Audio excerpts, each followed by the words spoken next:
Bonsoir mes frères, bonsoir mes sœurs. Je viens ce soir avec un message très édifiant, encourageant du Seigneur. Il m'a dit de vous dire que en Jésus, il n'y a pas d'erreur, il n'y a pas de perte, il n'y a pas de... On n'a jamais perdu, on a gagné. Avec Jésus, c'est comme ça.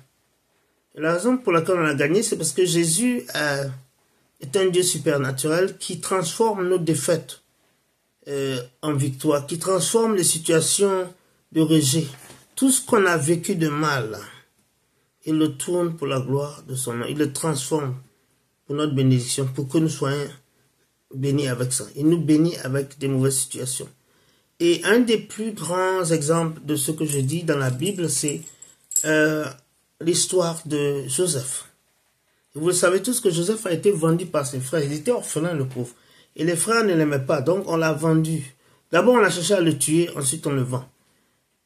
Et quand il va où on le vend, comme il était un très bel homme, la femme l'harassait sexuellement. Elle finit à la fin, elle l'accuse, elle dit qu'il l'a violée, qu'il a cherché à la violer. Et vous connaissez l'histoire de fil en aiguille, le pauvre Joseph, un orphelin, se retrouve en prison. Sans personne, en prison dans une terre étrangère. Et c'est de là-bas que Dieu va ouvrir une porte pour qu'il devienne le second, l'homme le plus important d'Égypte, qu'on appelle le prince d'Égypte. C'est une très belle histoire, il y a beaucoup de films. Il y a des films, il s'émerveille, l'histoire de Joseph. Il n'était même pas rancunier. Il a dit à ses frères, vous vouliez me tuer, mais Dieu a tourné ça pour mon bien. C'est pas vous, Dieu a utilisé ça pour me bénir. Et ils sont venus après le mendier, donc lui demander à manger parce qu'il y avait une famine grave. Dans le livre de Romains,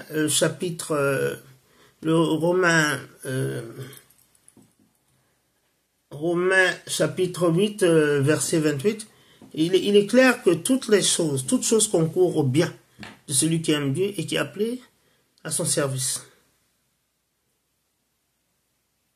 Celui qui aime Dieu, c'est pas celui qui n'aime pas Dieu, hein. Précision, celui qui aime Dieu et qui est appelé. Celui qui est appelé selon son dessein, son truc, celui-là, les choses se retournent toujours pour lui. Donc c'est pas la peine de vous inquiéter. Si vous êtes dans cette catégorie-là, n'ayez même pas peur. Même si vous aimez Dieu, même ça suffit.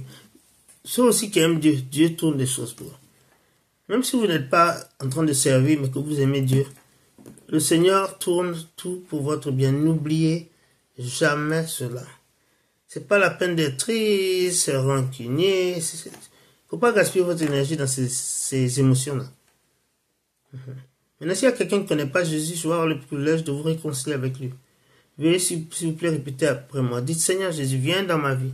Deviens mon Seigneur et mon Sauveur personnel. Seigneur Jésus, merci pour mon nom, qui est maintenant écrit dans le livre de la vie. Merci pour mes péchés qui me sont pardonnés.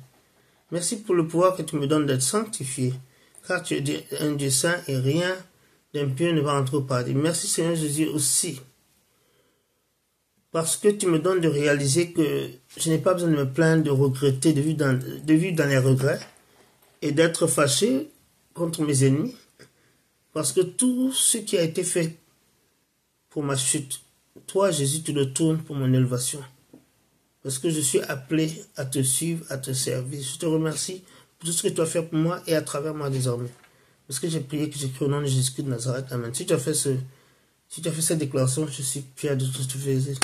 Bienvenue dans la famille glorieuse, victorieuse du Christ. Maintenant, mes bien-aimés, n'oubliez pas, je vous aime, mais n'oubliez pas celui qui vous aime le plus. C'est Jésus-Christ de Nazareth, c'est celui-là seul qui est mort pour vos péchés à Golgotha. Alors, bisous. Continuez d'être bénis au nom de Jésus, mes bien-aimés. Au revoir. Merci.